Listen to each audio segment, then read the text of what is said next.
The topic we want to do today is more about the mistakes that we see people doing while scaling offers, like coaching offers, consulting offers to over 25 million plus around the world. Hey, welcome to our first episode of our podcast. Today, doing something special with my good friend, Elias. Hey, Elias, you want to say a bit more about your track record? Like, people don't really know what you do, how much you generate for your clients, all the fancy stuff. Okay, if you never heard of my name, I think that's my design. So over the last, I think, 4 or 5 years, I've been in the info space, mostly behind the scenes, scaling multiple offers. I think all in all, so far, I've scaled to a couple of offers to 8 figures. I think if I add it all together, I stopped counting after 25 million, honestly. So let's just put it as 25 mil. Yeah, but I think throughout the whole 5 years, saw a lot of mistakes, saw a lot of effective strategies, and definitely learned a lot. And we want to actually do the podcast together because we want to actually talk more about the industry and learn more about, share about our insights to everyone else. I think as people who are behind the scenes, doing for clients, doing for consulting, doing all these things, we kind of see a lot of not new, but like common patterns in behavior for our clients, customers, how the industry is changing. Yeah, so I think like the topic we want to do today is more about like the mistakes that we see people doing while scaling offers, like coaching offers, consulting offers to over 25 million plus around the world. And yeah, so what do you think how the landscape changing today? Okay, I think that's a very good question because this is a problem that I see that is becoming worse, right? And I don't think it's going to get easier. I think the whole info landscape is going to get harder as we progress. We're already starting to see the effects this year. So I think a common misconception that most people have, right, especially coaches, is that when they run this kind of their offers during the COVID period, everybody was very profitable. But I mean, come on, it was the COVID period, lockdown, right? What can people do? Everybody wanted to upskill themselves, right? So there was a lot of people I would say a lot of info coaches got rich pretty quickly. Yeah. Right. A lot of them scaled to multiple millions within the year. However, it gave them a lot of false data in a sense where after the country start to reopen, right, they start to see their sales dip. Yep. Because that's going to be the true data. Yeah. So I think a lot of similar clients and some projects we worked to before, I think COVID made people a lot of money, but it made people complacent in thinking that I can continue this revenue and this margin at this ad spend. And that's, I feel like, the main issue. People become, I think, too happy in a sense, and also thinking that whatever during that situation, they make the money or they create that opportunity for themselves and scale their business is belonging to their skills, ability, and experience. But rather, actually, it's not. It's belonging to the environment, the market. So there are always ups and downs like the stock market, right? So obviously, when bull run, you want to earn more money. Anything you buy, also you earn money. If you cross for like 3 to 4 years, whatever stock buy, technically you will earn money within a good sector. Similar for this situation. Actually, technically, the stock market is relative to your ad spend, ad costs, and also how much people are spending as well. Sometimes I've seen that happening. So right now, it's like, okay, not going up, not going down. Fears of recession. Obviously, everybody suffer a lot. Yeah, so that's the whole, I would say, the gist of like what's happening. I think some of you may be feeling it like cost per lead is high. What do I do now? Like my cost per lead is 3 times more than last time. I cannot earn money. And that's all the problems that I see happening. And then they'll lay it onto their agencies or whoever's running their ads for them and say, why is the cost per lead so high? Right? I think that's the main issue. I think the top 5, let's get into the top 5 mistakes that we saw and learn while actually scaling offers. So what do you think, the first one is? Okay, first one, I would say is something that, although it sounds pretty obvious, a lot of people are lacking it. And it's actually the lack of proper tracking, right? So I think what most people do is that they just install a pixel on the funnel, and that's it. They deem it as tracking. But the pixel is not enough to track all this attribution. And a lot of times, and this is a mistake that a lot of people make, and until today, people are not changing it, is that they oftentimes see that, okay, if the CPL is low, means the campaign is doing good. If the CPL is high, means the campaign is not doing well. But that is not true because end of the day, what matters is the CPA, the cost per acquisition. So oftentimes when we go into the client's campaigns and then we see, right, the CPA for this particular creative is, let's say, a ballpark figure of $500, but the CPL is $70, okay? And then there's another creative where the CPA is like $1,500, but the CPL is $30, right? But they keep that campaign on, the particular creative on, and then the $70 CPL off because they just think that, okay, $30 CPL means better, but that's not true. Right, end of the day, this is something that I always like to tell people, right, CPA is the key. You can't pay your bills with leads, come on. Yeah, so I think another point is also like, what I see in terms of proper tracking is that they don't track the real cost per lead and real CPA. And also they don't do minimal tracking. I think the minimal you should do is like using UTMs and then actually manually go and track it. Let's just say you're not at 500k and above revenue and don't have a lot of margin. You won't want to buy like Hyros or like any track and stuff like that. Or neither do you know how to set up if you're not tech savvy. You need your agency, you need a marketer to set up for you. Or sometimes you set up even wrongly, right? So like what is the bare minimum I would say is like just minimum UTM. And from there, every week, or depending on how your funnel is set up, you need to track manually on what's your real CPL, CPA, and what's your real CPL for different creatives as well. Although it's a pain in the ass to do, but if you do it right, you can actually either scale or spend lesser money on like the right creatives giving you the same results. I think tracking itself is a main issue because Pixel is dead in a sense. Like it's not dead, but like it's so much. Less effective. Yeah, so like it's a good thing because it's harder, right, for a lot of people. But it's a bad thing because like you need like a seasoned marketer to understand it. I think the Pixel, at least if you do Facebook CAPI, all this kind of thing, you can get 80% accuracy, roughly around there. But you still need to track properly, right? Because sometimes they only give you CPL. You cannot track a new purchase. Let's just say you do a webinar live, automated. First day is like maybe half your sales. 7 days to 30 days later is another half of your sales. You cannot track 7 to 30 days later. It's almost difficult for Facebook Pixel to kind of get the data for you. Yeah, so I'll say a minimum just do a UTM. If you can't do it, even that level, I think it's very, very difficult to even track properly at a point. Yeah, I just want to add on to another thing as well, right? So I think this is more of the creative part because started off my career as a copywriter. A lot of scripts to say the least. I think overall generated, I think so far now is about like 250 million views, like 250 million. Just wanted to point out one point is that a lot of times these coaches and people who are doing webinar, they come up with a lot of different angles on their script and creatives. But because they don't do any proper tracking, they don't know which particular creative is the one that's bringing the bias, and they don't know which particular angle. So they go on an endless loop of keep on churning out new angles, finding out new angles, and then they start to see their sales dip, and then they wonder, hey, is it not enough creative or not? But no, it's likely because they're just churning out creatives that are the wrong angle. That's a very good point because I've seen people, especially the ads, doing many different type of creatives like that on YouTube and stuff like that, and you wonder whether they know what they're doing. But to me, it's like very obvious that they're wasting a lot of money, like what you say. First thing is tracking. Second thing is like they don't understand their audience well enough or like the prompts well enough. Let's just say you do understand well enough, but you try to hammer all the viral skits and everything. A problem with that is that fundamentals are not right in terms of like copy and direct response. Yeah. So what I found, also my clients always say like, hey, you need to do more creatives as well, right? Not saying we're not going to do it, but I have creatives that can last like 6 months to a year, only because it's not because I changed the creatives. I just do multiple times of the same thing in a different manner as a hook, or I do the whole different idea differently, and it's not a lot of time spent. But where I see other people like spending so much time on it, it's not good or bad, but rather the focus of your energy must be on towards like the right move, and you can do that right most of the time, right? You just, in terms of test, right, it's like, for me, it's like probability of success.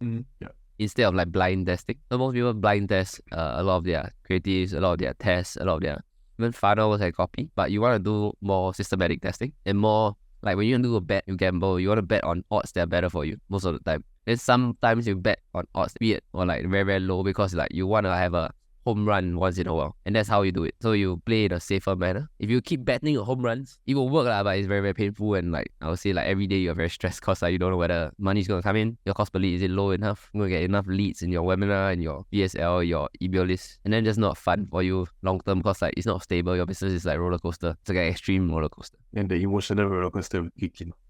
Yeah, so we also see clients that like did that a bit shack for them, for us as well, to manage their expectations, especially like during Q4. Yeah, so that is, I feel, one of the biggest like problems as well. So I think mistake number 2 for me, and I think we discussed as well, is like revenue per client or low LTV, right? Low lifetime value per client. So both essentially are the same thing. So what most people do is that I've seen a lot of clients, they do it on COVID, just selling one product. Let's just say they sell 3K, 1 to 3K product on the front, be it webinar, VSL, organic methods, doesn't matter. When they come to like ad cost rising or less people converting due to environment, they get stressed because their margins, their revenue, and to either be stagnant or dropping. They face this problem very early on as well when times are bad, especially when times are bad, because like it's harder and harder to do a lot of things, harder to convert. What I realize is in terms of that area, right, it's actually very easy to fix that. Like honestly, if you're focusing on revenue or increasing LTV, right, the basic thing is that get people to buy more often. That's the two things, and also increase in price. So there's only three things you can really do to increase revenue in a company like what Dan Kennedy said before, right? So you just think of it, can I add an upsell? Can I add a mastermind offer 25K, 30K, 50K? Can I create an event in the front for webinar people $100 so that they convert more as well, right? So this is, I'll do back first, then I'll do front. I won't do front and back, because if I know that this one client now can double their revenue,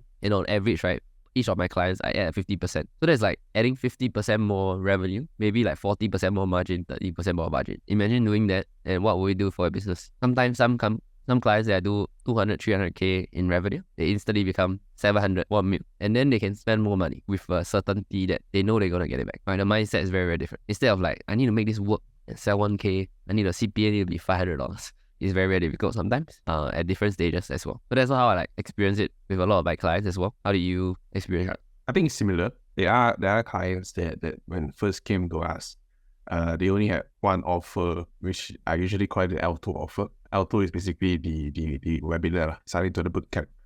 Then maybe the price is about 1K to 2K. Then after COVID happened, things started to open up, right? They start to see their CPA shoot up. Then they get very panicky because their margins go from maybe a sub 50%, suddenly down to break even. Yeah.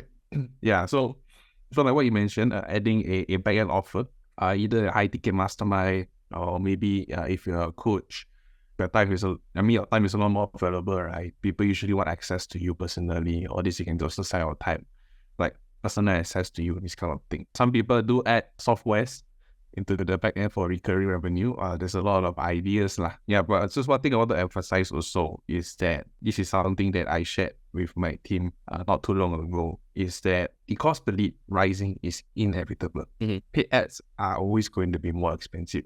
It's a very typical supply and demand, right? More people run ads, it's always more expensive.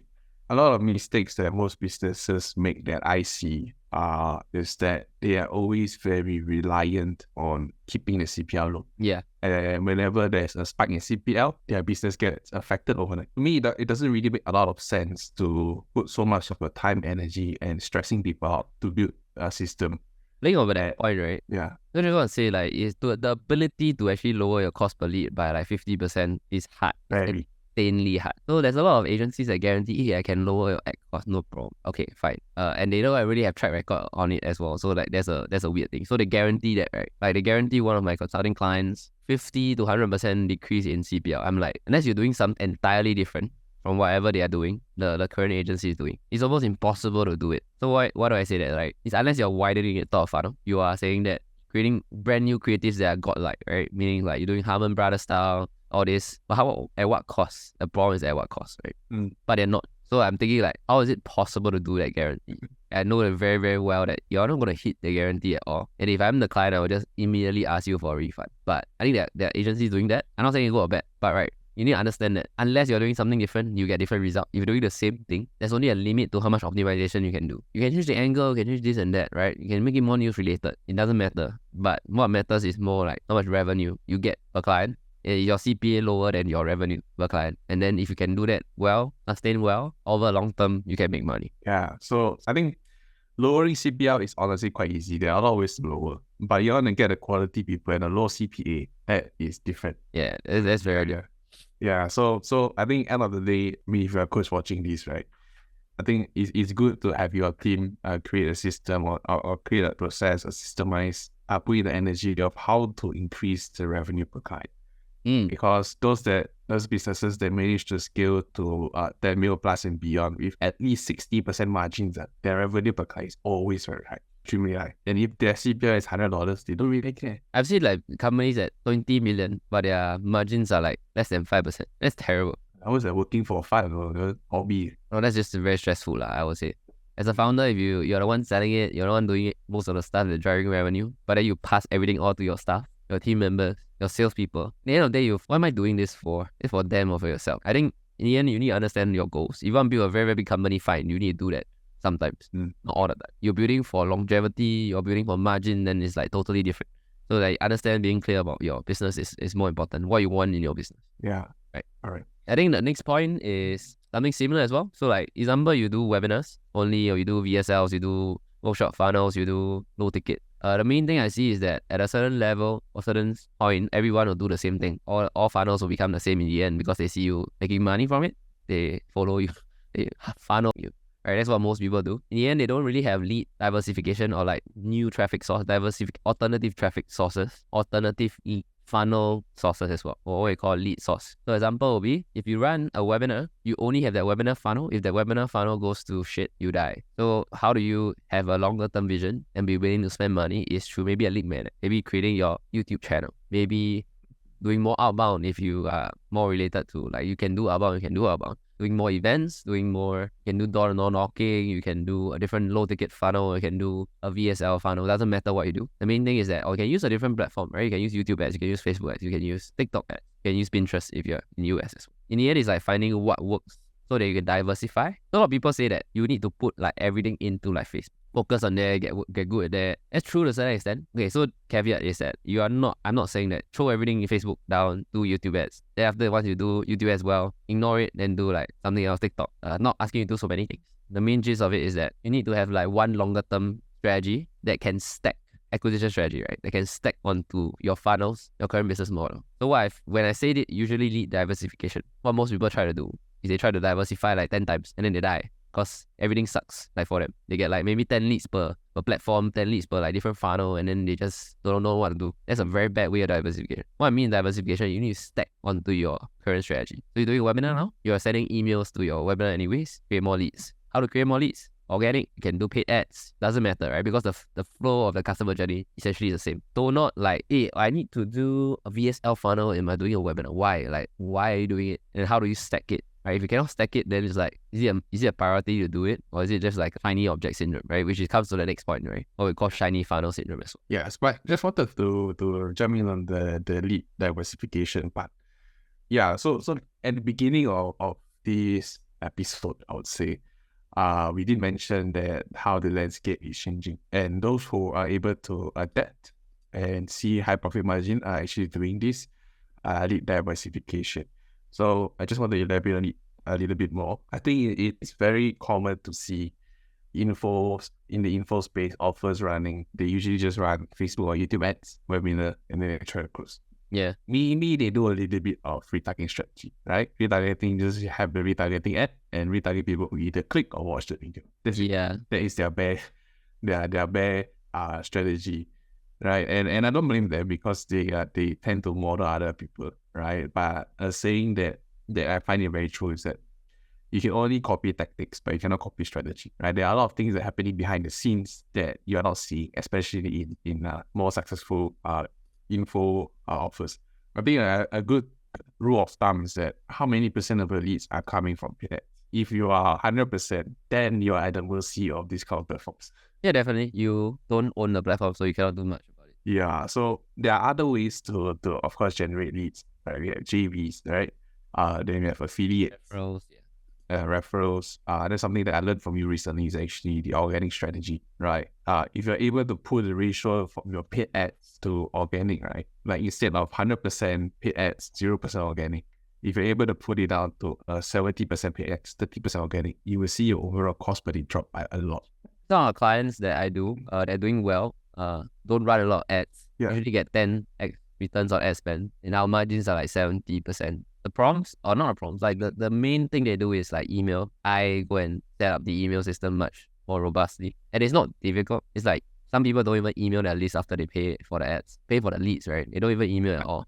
Until nearing the webinar, right? They just expect the person to buy, or expect the person to appear, or expect the person to be like trusting them to buy. It's like not gonna work. Not playing off that point, right? Is I think Google's theory of Google's research on zero moment of truth when they buy certain things, right? So they say that you need 7 hours of consumption. I think 11 instances in 4 like different platforms. I might be butchering it, but like, basically what it just means is that they just need to consume enough content, read, watch, hear, listen, and be retargeted most of the time. And the easiest way to do it is email. If I keep sending you, one day you'll buy. Unless you just don't open, you just we clean you off or you unsubscribe, which is fine, right? That's the whole goal of it. So then the next one will be for me, it's not only lead diversification, but like more conversion optimization. So in the end, it's more towards that. Emails usually bring like 50% of revenue, and that's a lot compared to a lot of other people. And I can tell from my lead source is like either organic, which isn't really truly organic because like we do ads and we don't really have focus on a lot of organic. I mean like no SEO, not a lot of SEO. It's a lot of brand building. So like you run enough ads, sometimes organic builds as well as a side effect, right? And if you have good word of mouth, same thing. Then they'll come in, they'll opt in to your stuff, and then they'll convert normally, right? So that cannot really track pretty well, but you can do your best. And other sources will be from lead magnets, which is the easiest one. But most people don't like doing lead magnets, and they do it wrongly. Yeah. So I want to jump in on that point, the doing it wrongly one. Your lead magnet, a lot of people just do the bare minimum, right? Oh, I wrote a book before, let me just use it as a lead magnet. No. Whatever hook you use in a lead magnet are the type of people you pull in. Yeah, you cannot create a lead magnet before you create your offer. Yeah. Your offer must be like your lead magnet must be like a subset of your offer, if that makes sense. Mm-hmm. Right, so most people create the lead magnet not thinking about the main offer they sell. And most people do like templates and stuff like that, which is okay, but like it's not gonna be very, very good. I think the best lead magnet I've seen that always kind of prints cash out for me is like an overview of your process, and then using like angle or hook to package it properly. So that's the easiest, I would say, the best. And actually it's not hard to do. You can write a book on it, you can do a video on it, you can do a podcast interview on it. Doesn't matter what you do. The format is not as important. It's just like the content. Correct. Yeah. So lead magnet, which I recently kind of had a new frame in mind, especially from Alex Hormozy's book, right? Lead magnet don't have to be an ebook. Yeah, no, a lot of people think lead magnet means it's a free PDF. No, don't have to be. Right? It can be in any format as long as it's free and it's extremely valuable. So the thing about it is that a free book cost per lead is lower than anything else. So I'll still use a book. But it don't have to be a book. A lot of people just think like, wow, I don't know what to write. Even though if you read whatever he say is true, you see what he's doing. His lead magnets are technically his books. Yeah, but for people who don't know how to write or whatever, right? I would say how to write. I would say just test the angles using other formats first. There's something that's easier for you to create. Yeah, true. Then use ChatGPT to go and create. The transcribe can get Fiverr, can get Upwork. People don't right. Yeah, you just test in other formats first. All right. Shall we go to missing number 4? Which is a very serious problem. The shiny funnel syndrome. My goodness. Yeah, I come up with this. This one you got more experience with this. This like stupid name because like it is very annoying. It's like shiny object syndrome. I have consulted clients. I work with clients. I don't know why, but like I don't really have this problem. I do have this problem, but I learned how to stack. For example, I like had this problem at the start, but I always realized that I need to stack onto the funnel, not create brand new funnels and hope that it will work, right? Because the grass is always greener the other side. There's always gurus peddling something, right? Low ticket, challenge funnel, VSL, webinar, or organic strategy is the best. Or you need to do YouTube channel, you need to create a podcast, there's so many freaking strategies, right? There's always a new strategy somewhere or other. And then sometimes the new strategy is a repackage, reframe of the old thing. It's not that different. So for me, it's more of like how do you create your sales process for yourself that is sustainable for you, that you like doing, and you have strengths in doing it. So for example, I go in writing and maybe doing content, then you do that. And then you run ads to complement. I'll say you don't run ads, but you run ads to complement consumption of content. Right? It's actually a very interesting point though. Doing something like play your strength and interest. I think that's definitely very important. My work. Yeah, so like I think like most people don't understand their strength, which is like a problem. Like so example is like some people like just listen to mentors or like gurus and just do like, hey, I'm very good at webinar, you should do a webinar. But they suck at doing webinar. Then I'm like, okay, you can do a webinar, but it's obvious that you do 100 times, your closing percentage is like 3 to 5%. There's only so much I can lift, right? Besides you speaking better, you having a better frame, you doing more case studies and everything. Like in the end, it's still the same problem. But what if you change the process? Let's just say you're better in BSL script, and then you're better at one-on-one sales. Why don't you do that? How can you lead a sales team? Can you do that, right? So it's more like, for me, it's like sustainability and your strengths, right? You don't do things based on what people say. You do things based on your ability to do it and how good you are in doing it and how long term can you do it. Also, let's just say you do webinar, it sucks for you. You're also not going to do very long because like you're not earning money. Every day you're going into webinar feeling defeated. If you do 100 times, I'm really going to respect you. I got clients that do like over 200 webinars. Each of their webinars only have like 5 to 10 people inside, or even lesser than that. Respect. They close like high, only 30%. So obviously their problem isn't the webinar is not working for them. Their problem is like what you say, not tracking, not understanding numbers, and I don't know why they're not spending. where they're profitable. Correct. And the guy just tell me, I just don't know lah. Then they ask me, should I do a low ticket fund or should I do that? Like, no, like you should just spend more money. Yeah, more volume. Yeah, exactly. If you spend 3 times more, you get 3 times. Example, you get 1 to 1.5 to 2 times more revenue. You add an upsell behind. It's a 500k business to 7-figure, right? Is it that difficult? No. But it's just that people are like, hey, I need to do the low ticket. Hey, I need to do more content. Hey, I need to get on like more podcasts. They're like, why? Like you are not even getting enough money. Yeah. So like understand like this is what I call stacking. It's kind of like skill stacking. So I realized this when I was talking to my friend that there's talk about skill stacking. How do I skill stack to become like a CMO, to become as good as like us, right? Reality is that we solve problems, focus problems at a time. As easy and fast as possible compared to like making it difficult for you to solve the problem. You can do no ticket if you're doing a webinar. But if your webinar is not even doing well, like I think don't have that shiny funnel syndrome. Yes. Focus on the fundamentals first. Yes. Yeah. I think, okay, so maybe just for the viewers, right? If let's say their webinar conversion is decent, 8%, but they're not as profitable as you think. I mean, they're not as profitable as they want to be. Maybe the front end price is about 997. They don't have a back end offer. So what would be the process for you to optimize the entire funnel for them? I think I follow through the same process I do for all clients. Optimize back to front. First do offers, pitch the offer to probable students that will buy.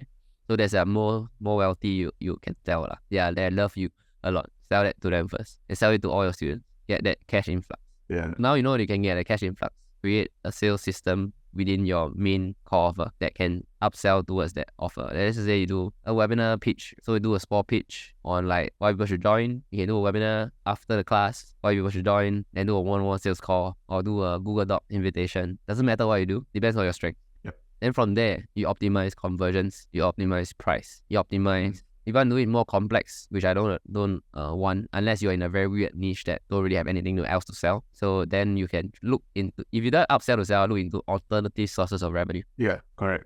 Actually, I have a funny story actually. Not too long ago, there was a particular client. His margins were getting lower and lower. The conversion getting lower very fast. I think you know this story also. Right? Then a lot of times our advice to him was create a high ticket offer, create an L3 offer. But he was so afraid to sell. Every time I tell him, he will say, I don't know where people will buy. I don't think they will buy. I already tell my friend, hey, why will people buy it? I don't think they will buy. But the truth is, if you build your offer well enough, your audience well enough, and the messaging well enough, and you actually take care of the community, people are there waiting for another product to buy. Yes. And then when he actually finally did it, it's so the take up rate, insane. Yeah, so like in the end is two things. One is belief. Second thing is also the business model is proven. Yeah. So you're trying to change the business model. Well, not change, but like you don't believe in it because you don't have belief in yourself in doing it. I think that's the hardest part.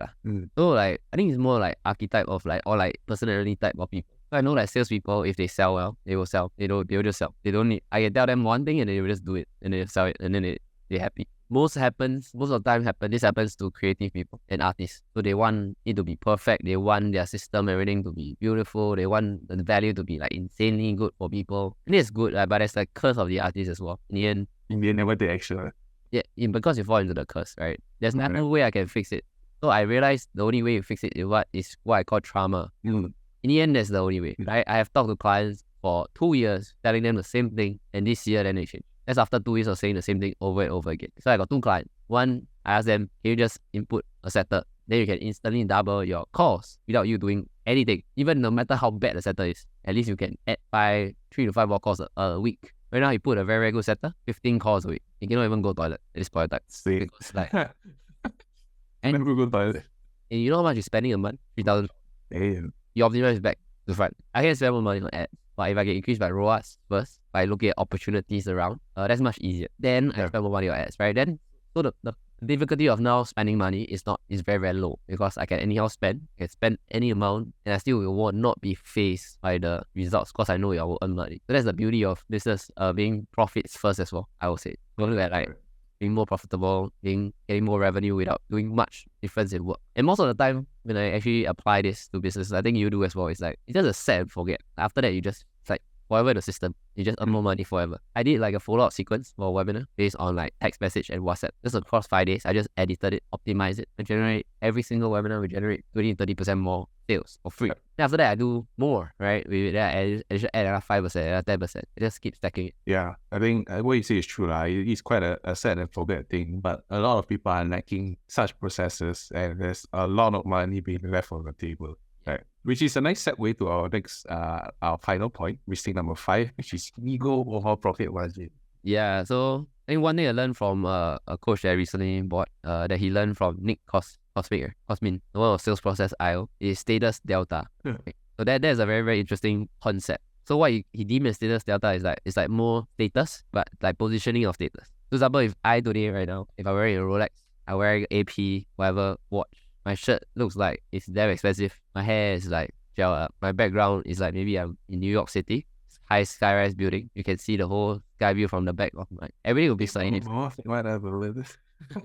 Yeah, so like example yours, right? Like, but everything is real, and then that is like status delta. So there are a few ways to achieve status delta. Most people think is materialistic ways, or like having a big team, and then you lose margin. So there are a few ways. Some people like to play in the materialistic world, buy private jet, rent Ferrari, buy Ferrari, whatever you want, and show that they have a lot of money. The other ways are easier, which is like having undisputable proof that you are doing super well, that you are having great results, and people are talking about you. So that's the other side. Or last one is you know more people, you take pictures with a lot of people, you have them on podcast, they're all your friends.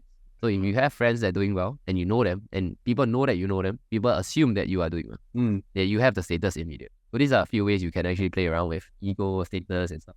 But most people do, in a sense, is that they don't understand being prudent in spending. I find most founders, they are very good at earning money. Their margins are high. They are very, very prudent at spending. They don't spend unnecessarily. So I recently watched a podcast and it's talk about profit first as well. The concept of profit first that they say in the summary, right? I haven't read the book yet, but it becomes a very, very interesting concept. It's like you take money out first for you, no matter what. The reason why we don't take money out from our bank account, business bank account, is because we are afraid that next month don't have cash flow, right? Next month the cash flow is bad. But then the guy just instantly say one thing that destroy all the beliefs is that you can put money back in. It's not hard to put money back in. Then I'm like, okay, that's fair. But the reason why you take them out, right, is that when you have lesser money in your business, what do you do when you buy shit? When you talk to vendors, you negotiate down. You negotiate, correct? Yes. Basically, you negotiate every single thing. Why am I spending here? Why am I doing this? Is this even worth it for my time? You don't become like, I just spend, then you see how it goes. No, I scrutinize every single spending for maximum efficiency. So then forcing yourself to be even tighter to the finance. Yeah, so let's just say you got 100K of in revenue. You take out 50K, and now left 50K to pay everybody. Like if you pay your team members, you pay 30K. You think, am I paying them like, are they doing like the work, right? That bring money into the business? Or am I like hiring? Should I rehire new people? Should I train them up?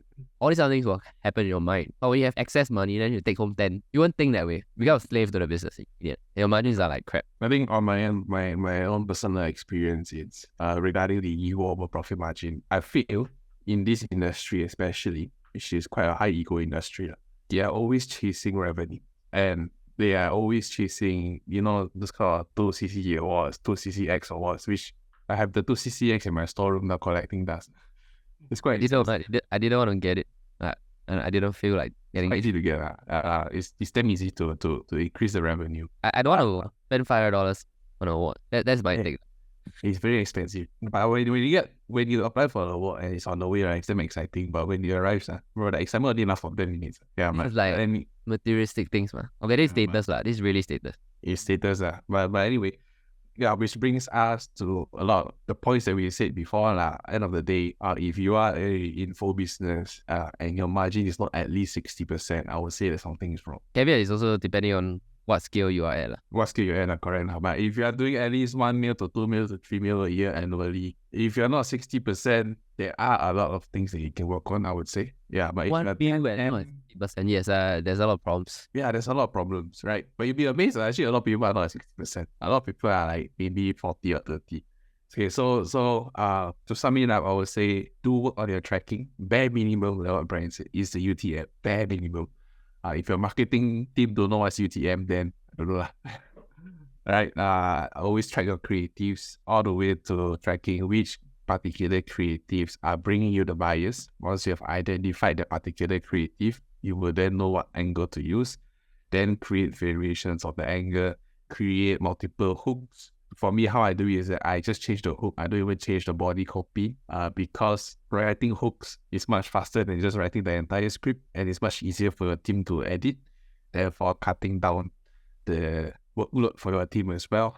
Then number two, which is the low LTV and low revenue per client. But if you have more margin, you either increase the price or simply just add a new tier offer. And then mistake number three, again, diversify the leads if possible, right? But if you're doing less than 1 to 2 mil per year annually, then that might not be your focus. Okay, so then mistake number four is a shiny funnel syndrome, which all leads to basically a profit margins, I would say. So yeah, I think everything is behind the end. Yeah, so I think for me it's like clarity in what you want to achieve rather than what you think you want to achieve. So I deem it's like everybody want to achieve 7 figures, but is it what you want? And do you want to die trying to get there, or do you want to cruise there and with your strengths rather than your weaknesses? So I did a last story that I want to say is like, I think like when I danced, last time I danced, right, this story is very dear to my heart because like, I don't know who told me this, but like, it's easier to work on your strengths and your weaknesses, because when you keep working on your strengths, you will drag out your weaknesses up no matter what. But when you work on your weaknesses, the bar changes, right? So like example, it's like one is high, the rest is low. You work on the weakness, then you just even out. You become average.